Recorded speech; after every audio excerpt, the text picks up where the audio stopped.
Salut à tous les amis, salut YouTube, c'est Mika, très heureux les amis de vous retrouver et j'espère que tout le monde se porte bien. Aujourd'hui on va débriefer ensemble le match amical entre l'Olympique Lyonnais et le Majorque de Sergi Darder. Victoire de Nogone 4-0 au terme d'un match qui, on peut le dire, est plutôt bien maîtrisé, même s'il faut, je pense, dissocier les deux périodes, le début du match et la fin du match. Il y a eu du très bon durant 45 minutes, c'était un peu plus compliqué sur la seconde mi-temps, mais dans l'ensemble, une prestation bien maîtrisée et aboutie de nos joueurs. On évoquera aussi, et évidemment, le mercato, les dossiers départ et arrivée, notamment 2 ou 3 cas très précis, le cas de Tchaleta Tsar qui devrait partir côté Real Sociedad en Espagne, et aussi les potentielles arrivées de Pierre Lesmelou, qui selon la presse française serait à ça de rejoindre l'OL, et on évoquera aussi le cas du petit anglais, un certain Morton, qui intéresserait visiblement l'Olympique Lyonnais, un numéro 6 de talent qui joue à Liverpool. Voilà en gros le sommaire du jour les amis. Alors si vous aimez le contenu, comme d'habitude, pensez au petit pouce qui fait vraiment très plaisir. Depuis maintenant je crois 1 mois et demi, quasiment 2 mois, sur toutes les vidéos, on est à plus de 1200 likes. C'est juste une folie, c'est grâce à vous, c'est gratuit, c'est rapide. Donc je compte sur vous les amis, pensez aussi à commenter, à me dire vos différents points de vue sur le match, votre homme du match, la prestation du petit Khalis Mera qui était très bon, plein de disponibilité, de simplicité, le foot que j'aime. Pensez aussi à me dire vos différents points de vue sur le mercato, les départs, les arrivées, et ce qu'a dit aussi Mathieu Louis-Jean, tout ça on en parlera au cours de la vidéo. Et enfin, si vraiment vous aimez le contenu et que vous ne voulez rien manquer, pensez à vous abonner et activer la cloche. Merci à toutes et à tous les amis, on commence donc par le débrief du match entre l'OL et donc Majorque, victoire de Nogone 4-0. Et c'est juste mérité, match plutôt bien maîtrisé, même si en seconde mi-temps, on peut le dire pour un petit peu relativiser et pondérer, c'était plus difficile. Mais ça, on en reparlera juste après. Alors, la compo de départ, la voici, la voilà, c'est un 4-3-3, 4-2-3-1, maintenant assez classique sous Paulo Fonseca. Je mets à l'écran la composition. Dans les cages, Rémi Descamps, latéral gauche, Abner, qui met aujourd'hui un doublé, un très bon gaucher, Abner, qui, j'en parlerai après, mais Abner, si par bonheur il pouvait juste monter un tout petit peu le curseur agressivité, ce serait un très bon latéral gauche, mais il manque ce côté-là dans son profil de jeu. Nakate dans l'axe avec Mata pour la charnière centrale, et à droite Koumbedi comme latéral droit. Dans le 4-2-3-1 en pivot double, Tolisso plus Tessman. À gauche, on avait Afonso Moreira. À droite, Maitland-Niles qui fait encore l'utilité comme ailier droit. En numéro 8 offensif, voire 10, Khalis Mera. Et en pointe, un certain Georges Mikotadze qui aujourd'hui, encore une fois, marque un but pour l'OL. Voilà pour la compo de départ côté Olympique Lyonnais. Donc une compo relativement classique, pas de surprise. On se rapproche de plus en plus du 11 qui, je pense, va débuter à Lens côté Bollaert contre le Lens de Pierre Sage. J'espère qu'il y aura d'ici là quelques petits ajustements pour améliorer le 11 de départ, mais à peu de choses près, on peut imaginer qu'un gardien va arriver, on peut imaginer aussi que Abner sera concurrencé, challengé par Tagliafico. Dans l'axe, ça ne bougera pas a priori. Maitland-Niles pourrait peut-être, s'il reste à l'OL, redescendre comme latéral droit. Dans l'axe, les 3 du milieu de terrain devraient être Tolisso, Tessman plus un 3e. Est-ce que ce sera Mera qui peut faire la surprise ou quelqu'un comme, par exemple, Pierre Lesmelou? Je ne sais pas. Et devant, on aura un trio, je l'espère, qui pourrait être à gauche Fofana, Mikotadze en pointe, et à droite, je l'espère aussi, une recrue. Alors que faut-il retenir de ce Majorque Olympique Lyonnais? Quelle est l'histoire du match? Elle est très simple, on a vu dans l'ensemble, dans la globalité, un match bien maîtrisé par l'OL avec du sérieux, avec une forme de fil conducteur que tous les joueurs ont bien suivi, et ça c'est le point qui me plaît le plus depuis le match contre Hambourg. On sent que le coach, les joueurs ont tous un projet de jeu, un fil conducteur, et que chacun le suit. C'est un peu comme une partition que chaque joueur récite de façon assez fluide. Et ça, c'est vraiment plaisant. Encore une fois, alors contre Hambourg, j'avais dit en débrief de match que j'avais vraiment adoré toutes les sorties de balles sous pression, de grande qualité, les petits jeux en triangle, en 1, 2, 3, je te la remets, tu pars. Tout ça, je l'ai aimé. Et aujourd'hui, on l'a revu. En fait, il y a une forme de récurrence des principes de jeu. Et ça, c'est positif. On voit un OL qui joue bien au foot, qui a une partition en tête qu'il récite de façon très fluide. C'est plein d'engagement, de bonne volonté. Il y a du caractère, ça c'est un point qui est très important. On a vu sur plusieurs séquences quelques petits moments de tension entre les Mallorquins et nos Lyonnais, avec un Tolisso, un papa Tolisso qui est venu mettre un peu de l'ordre dans la machine. Ça, c'est bien, du tempérament, du caractère. Il y a eu trop de matchs par le passé où j'ai pu dire en vidéo que l'OL manquait de caractère, tempérament, leadership. Là, sur quelques images, et là encore toute l'importance des images, le poids des images. Rappelez-vous cette séquence où on voit le petit Mera qui se fait bousculer par un Mallorquin, le capitaine mallorquin, et là on voit tout de suite Captain Tolisso qui déboule et qui vient montrer qui est le patron. Ça c'est bien, et dans les matchs amicaux, même si ce n'est qu'un amical et qu'au fond il n'y a pas d'enjeu, malgré tout, ces images-là, elles montrent qu'il se passe quelque chose de positif. Et là, on le voit. Donc il faut le dire, c'est un point qui est positif. Il n'y a pas que le foot pratiqué ballon au pied, il y a tout ce que l'on fait sans ballon. Et sans ballon, j'aime aussi bien l'OL qu'avec ballon. Il y a plein de principes qui me plaisent bien dans le jeu. Circuit de passe sous pression, c'est fluide, on joue bien, transition, verticalité, attaque de l'espace, parfait, très bien, mouvement, parfait. Mais en plus de ça, sans ballon, je vois un OL qui est concerné à la perte du ballon, qui est discipliné, qui fait les efforts, qui court, il y a du volume de jeu, mais en plus de ça, il y a du caractère. Et si on parvient à monter un tout petit peu le curseur tempérament, caractère, agressivité dans ces matchs-là, c'est forcément que du plus pour nous et pour l'OL. Alors si on devait décomposer le match en 6 x 15 minutes, je pense que l'OL en gagne, à mon avis, une majorité, c'est sûr, largement, et sur les 6 cartons, on en gagne 4. Pour faire simple, il y a à peu près, on va dire 10 minutes en début de seconde mi-temps où c'est compliqué, voilà, c'est pas très fluide, on recule, on subit les duels, c'est moins bien, mais pour tout le reste, c'est positif. Voilà. Si on reprend le fil des 45 premières minutes, on a quoi? On a une entame de match pour l'OL qui est plutôt maîtrisée dans la globalité, un OL qui est dans la maîtrise du jeu, dans la globalité, un OL qui sait où il va, comment, avec quels moyens. Il y a ce fil conducteur que j'évoquais juste avant, avec un 4-2-3-1, 4-3-3, où chacun sait ce qu'il a à faire, c'est fluide, ça joue bien. Clairement, l'entame de match est positive pour l'OL. Mais un OL qui, malheureusement, se heurte à un 4-4-2 qui est très rigide, groupé, et je dirais qu'on n'est pas très dangereux. Mais en même temps, c'est pas non plus vraiment étonnant. Quand tu joues une équipe comme Mallorca, qui est en 4-4-2, avec 2 lignes de 4, très groupées, très denses, qui jouent sur peut-être en largeur 30 mètres, pas plus, et sur aussi 30 mètres de profondeur, tu as un bloc mallorquin qui est très groupé, très dense, et c'est pas facile de manœuvrer, c'est très compliqué, et ça, durant, je dirais, 10 bonnes minutes, on a vu que l'OL maîtrisait bien, c'est vrai, mais ça manquait de créativité, de verticalité, de prise, d'initiative. C'était propre, mais un peu sans relief. Mais malgré ça, malgré les 10 minutes propres, mais sans grand relief, l'OL a très vite, pris le leadership sur le match. On a déséquilibré Mallorca et on trouve très vite le chemin défilé, avec des buts qui sont, là encore j'insiste, mais tellement bien construits. Moi c'est ce qui me plaît le plus, j'en parle souvent maintenant en vidéo pour défendre Fonseca.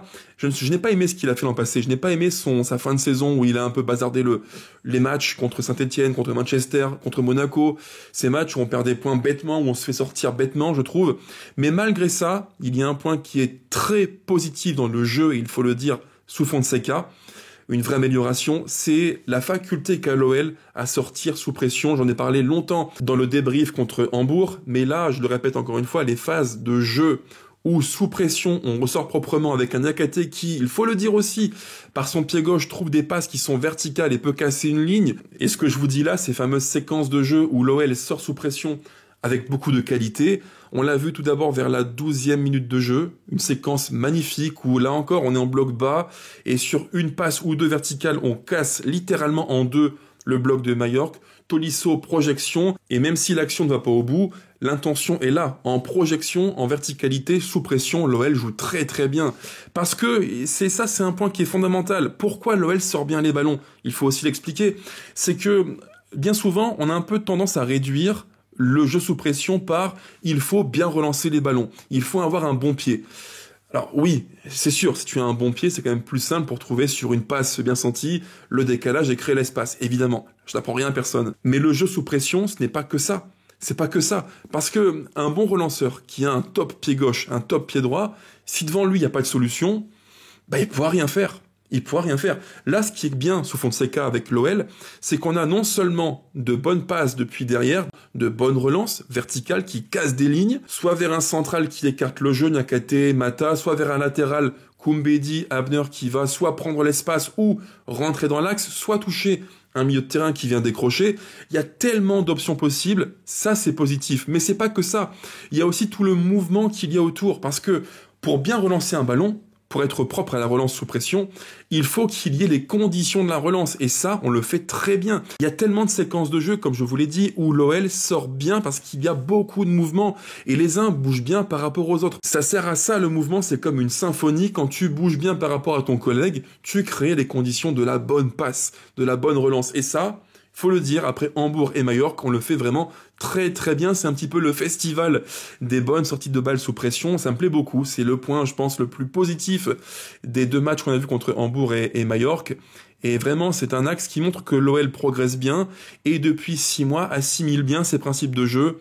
De Fonseca, sous pression, la prise de risque à la relance, point très positif, encore une fois, dans ce match contre Majorque. Et pour finir un petit peu le tableau des louanges que je dresse à l'OL de Fonseca aujourd'hui, après le match d'Hambourg et de Majorque, si on prend le but de Miko Tadze, il est très différent dans la conception. On a eu en gros un but en séquence préparée. Avec une phase préparatoire de peut-être 10, 15, 20 secondes, à toi, à moi, et d'un coup, accélération sur 2-3 passes rapides verticales, et but. On a eu aussi un but sur une séquence de jeu, sur un foot plutôt positionnel, qu'aime tant Fonseca. Et le but de Miko Tadze, c'est un but en transition, en jeu plus rapide, plus direct. Et ça montre bien que l'OL a une forme de variété d'approches offensives qui est vraiment plaisante. C'est bien. Parce que quand tu as un plan de jeu qui est répété durant 90 minutes, du début à la fin, où systématiquement tu fais la même chose, tu en deviens très lisible. Mais sur ce match-là, l'OL a alterné, a proposé différentes approches offensives. Temps de possession, où tu vas prendre le temps de préparer une séquence de jeu qui est pensée, construite à toi, à moi, et d'un coup on accélère. Un jeu plutôt positionnel et un jeu de transition, du jeu transitionnel. L'OL a montré sur ce match-là qu'il pouvait attaquer de différentes façons, et ça, c'est aussi un point qui est très positif. Alors après, si on doit un petit peu nuancer le bilan du match, en seconde mi-temps, oui, c'est plus compliqué. Je pense qu'il y a un creux physique qui existe aux environs de la 50e minute de jeu. C'est pas non plus illogique. Il y a beaucoup de séquences d'entraînement qui pèsent dans les jambes, évidemment. Donc oui, c'est moins bien en seconde mi-temps. C'est un peu plus brouillon, c'est vrai. Le numéro 9 de Majorque, Mouriki, a une fois ou deux l'occasion de mettre une tête sur un centre. Donc oui, on recule, on subit un peu plus, c'est vrai, on perd les duels, on relance moins bien. Il y a eu quelques petits trous d'air, quelques petites relances ratées qui montrent bien que c'est pas parfait. Bien sûr, il y a plein de points à corriger et que par moment, il y a des phases de petites déconnexions qui restent. C'est un petit peu les séquelles de l'an passé, malheureusement, mais ça se travaille. Alors, il y a encore du boulot, normal. Mais quand je vois la base le fond de jeu qu'on a sous la main, ma foi, c'est positif, quoi. J'avais une crainte énorme, c'est de dire que l'OL, avec Cherki en moins, Almada en moins, serait moins créatif.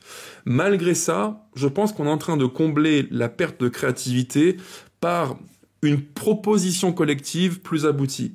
Si on continue comme ça, ce sera, pour nous, une très bonne nouvelle. Voilà donc pour l'histoire du match, 4-0 pour l'OL, victoire méritée, et un match qui, comme contre Hambourg, montre bien que l'OL progresse physiquement, avec un meilleur pressing, avec un Rally Smera qui fait encore une fois un très bon match, alors qu'il a zéro expérience du plus haut niveau, c'est de la folie, quoi. Donc c'est bien, c'est encourageant, et s'il continue comme ça, je pense qu'il aura une place à jouer, une carte à jouer, dans l'effectif, parce qu'il a un profil qui est intéressant, il a un peu une caution créative, quoi. Il a entre les pieds un talent qui est intéressant, il est très subtil, très fin, alors oui, physiquement, il faut encore se muscler, c'est vrai, mais il a une faculté à sentir le jeu, à bien bouger par rapport à ses coéquipiers, à trouver par une passe intelligente, simple, en une touche, la différence. Et s'il continue comme ça, eh bien, c'est Fonseca qui aura mal au crâne, parce qu'il aura sous la main un joueur de plus pour animer son 4-2-3-1, 4-3-3. Enfin bref, pas d'enflammade, mais vraiment un très bon match du petit Rally Smera. J'aurais pu dire aussi Abner qui fait un match très correct, Niakate bon à la relance, Koumbedi qui fait une bonne prestation. C'est tout l'OL qui joue bien aujourd'hui, qui fait un bon match. Donc voilà, moi j'ai vu de bonnes choses, intéressantes. Je dirais que à mon sens, le seul joueur qui est peut-être dans le 11 de départ un tout petit peu en dessous des autres, encore que c'est un peu dur parce qu'il est jeune, il vient d'arriver, c'est Afonso Moreira qui, je trouve, a des qualités physiques, de vitesse, de percussion vraiment intéressantes. Il va très vite, il est percutant, il est vif, il est rapide, mais pour le reste, je trouve qu'il est un peu léger. Il y a des séquences où je me dis, bon, bah allez, vas-y, prends le ballon, sois plus incisif, plus tranchant. Ça manque un peu de, comment dire, à mon sens, de tempérament. Ça manque un petit peu de personnalité. La base technique, elle est là, la base footballistique, elle est là aussi. Maintenant, il faut faire encore plus. Il y a des moments du match où il doit prendre le ballon et faire du 1 contre 1, provoquer, aller pousser à la faute son latéral droit en face. Il doit le faire. Et là, je trouve que parfois, il est un petit peu timide, et techniquement, il y a aussi quelques déchets qui pénalisent son jeu et collectivement l'empêchent de mieux s'exprimer. Donc attention à ça, c'est l'un de ses quelques axes de progression. Évidemment, il est très jeune et il vient d'arriver à l'OL, il ne connaît pas le plus haut niveau ou très très peu. C'est pas non plus surprenant de se dire que voilà, Moreira a un profil intéressant mais qu'il doit encore progresser avec l'OL, bien sûr.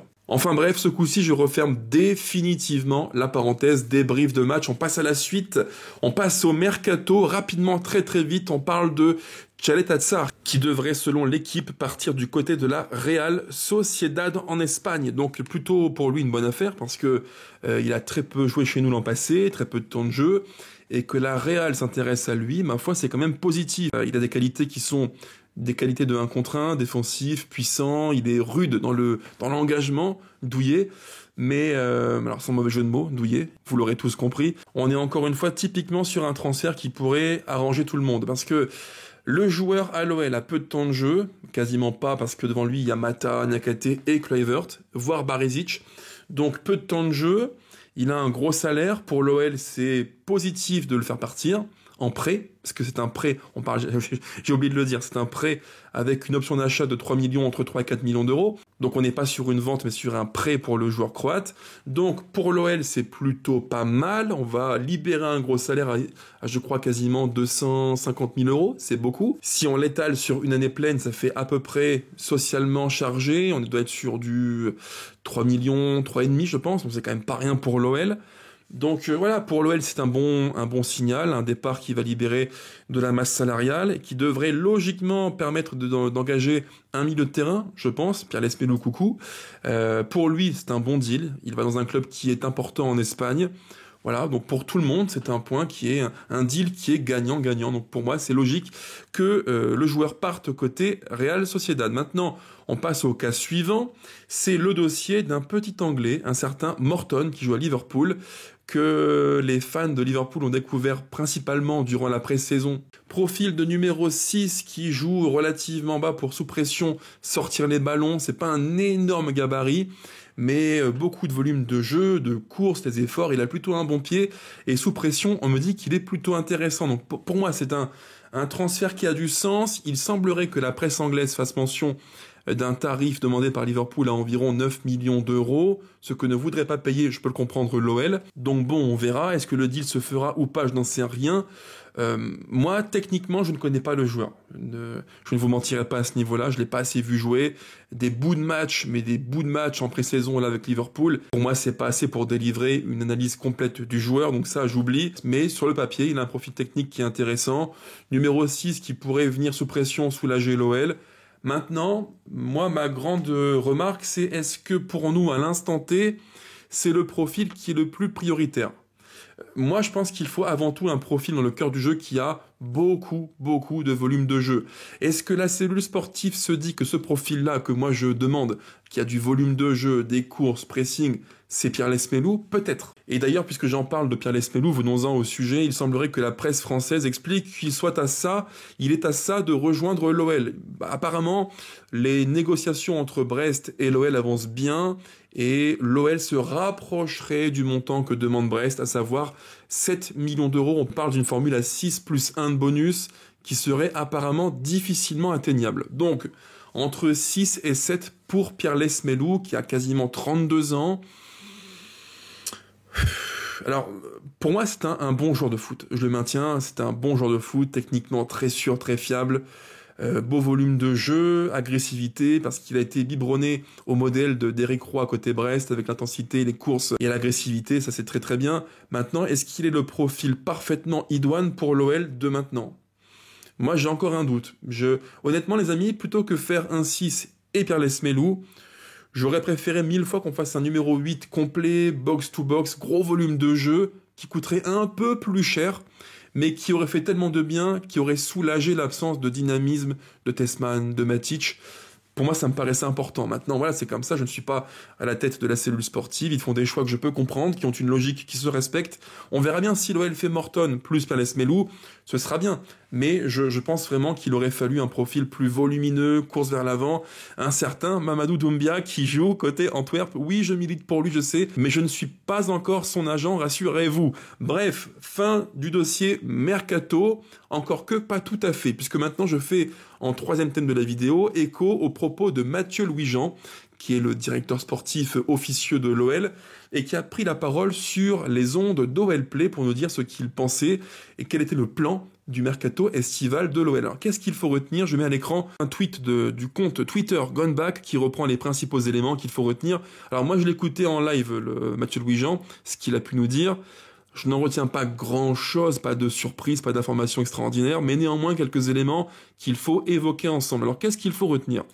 Mathieu Louis-Jean nous dit que l'OL, donc déjà, a un plan qui est plus serré que prévu, plus contraint que prévu, c'est normal, pas de surprise à ce niveau-là, la DNCG, l'UEFA, l'ICFC, oui, l'OL doit réduire la voilure. Et il dit que l'objectif est de diviser par 2 la masse salariale. Il a dit aussi qu'il fallait cibler des profils pas chers, c'est ce qu'il dit, hein, c'est la fin des dépenses folles, terminé. Il a dit comme ça, terminer les dépenses folles, maintenant on va rationaliser et trouver des profils qu'on peut valoriser, plutôt jeunes, à potentiel, faire des bons coups, et faire un mix entre les jeunes et les joueurs d'expérience. Afonso Moreira, Pierre Lesmelou, on a un mix des profils, plutôt jeunes, moins jeunes, et des profils qui vont correspondre à des caractéristiques qu'a ciblé le club. Un exemple, Ruben Kluivert.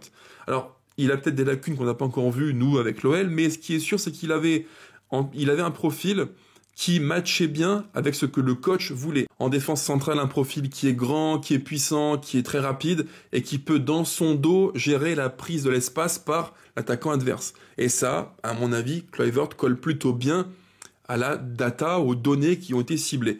Ça, c'est compréhensible. Donc, des profils qui sont à la fois un mix de jeunes et de moins jeunes, des profils ciblés et des profils que l'on peut valoriser afin peut-être d'ici 1 an ou 2 de les vendre à un très bon prix. Ça, c'est en gros l'objectif central du mercato de l'OL.